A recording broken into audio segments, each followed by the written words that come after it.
Minggu depan boleh tak tolong bentangkan kertas kabinet? Ada seorang pun menteri tak yang bangkit dan bangun? Tidak ada. Saya mendengar ucapan di dalam dewan ini. Tak pernah saya sangkakan Tan Sri Pengerusi bahawa pada satu hari akan ada pihak yang sanggup mengatakan Tun Dr. Mahathir Mohamad yang dikenali sebagai ultra nasionalis, ultra Melayu, meletakkan kepentingan Singapura dulu sebelum Malaysia. Peminat Marvel di luar sana mungkin akan faham terma ini. Seperti multiverse. Atas jadi bawah, bawah jadi atas. Ultra nasionalis yang bermati-matian tuntut hak pampasan air yang adil sampai ke hari ini. Sanggup berhentikan penjualan pasir laut supaya isu tabak laut itu dapat dikurangkan. Sanggup pastikan bahawa kedaulatan negara terus terbela dan terjaga. Pulau layang-layang contohnya yang dapat dibesarkan di atas usahanya pada hari ini dalam dewan ini. Terbalik katakan Tun M adalah pro Singapura. Saya nak mulakan dahulu berkenaan soal collective responsibility. Kerana saya juga merupakan mantan ahli kabinet. Walaupun perkara ini dibincangkan sebelum saya dilantik, tapi prinsip collective responsibility itu sangat penting. Saya dengar apa yang dibicarakan di sebelah sana. Mereka katakan, tapi tidak ada kertas kabinet. Ini hanya dibincangkan dalam hal-hal lain. Saya nak kongsikan beberapa perkara. Dulu bila kami dalam kabinet pun, kalau sesuatu perkara dibincangkan dalam hal-hal lain, dan kalau kamu tidak bersetuju, kamu bangun, bangkit dan tidak bersetuju. Bukan berdiam diri.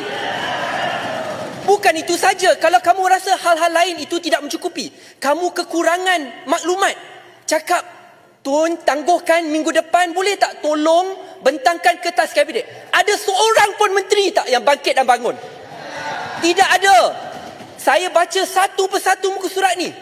Hanya ada satu menteri saja yang bangun bukan dalam mesyuarat kabinet Tan Sri Pengerusi. Dia bangun bila mesyuarat kabinet dah habis, by the sideline kata, Tun, saya kurang bersetuju. Ada perbezaan yang sangat ketara dalam keputusan dibuat dalam kabinet dan perbincangan by the sideline. Dan bukan itu saja, saya nak bangkitkan lagi satu perkara. Kalaupun pada minggu tersebut kamu rasa kamu tidak ada maklumat yang mencukupi, menteri-menteri kabinet hari ini akan tahu. Pada minggu seterusnya, minit mesyuarat kabinet akan disahkan dengan keputusan rasmi kabinet pada minggu sebelumnya. Apa kalian lakukan? Tidak ada apa-apa. Saya nak ambil sedikit masa kerana saya baca satu persatu juga. Kita buka muka surat 133. Tun Dr. Mahathir mendapat nasihat daripada penjawat-penjawat awam. Kita lihat apa Suruhanjaya ini katakan.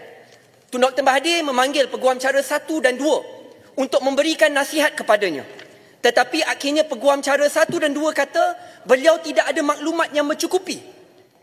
Sampai ditegur di dalam Suruhanjaya ini, ketidakhadiran mereka merupakan pengabaian tugas, derelication of duty.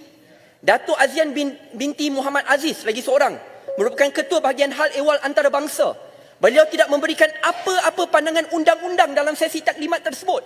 Dua peguam yang dilantik oleh mantan peguam negara sebelum ini turut tidak bangkit bangun, berdiam diri, turut ditegur di dalam ini.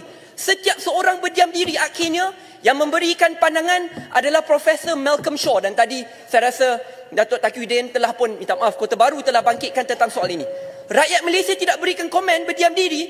Tetapi akhirnya kita perlu letakkan kepercayaan kepada konsultan dari luar. Saya bangkitkan ini, dalam bab ni saya setuju dengan pendapat Suruhanjaya ini. Kerana ia mungkin hari ini berlaku kepada Tun Dr. Mahathir Mohamad. Pada masa depan ia boleh berlaku kepada Datuk Seri Anwar Ibrahim. Pada masa depan ia boleh berlaku pada sesiapa pun.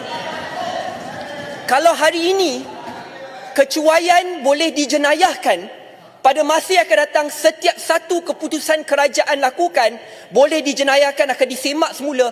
Akhirnya Malaysia akan jatuh slippery slope. Semua orang dimasuk penjara, tidak ada kestabilan, politik balas dendam terus menerus dilakukan. Kita patut berhentikan usaha ini. Terima kasih Tan Sri Pengerusi.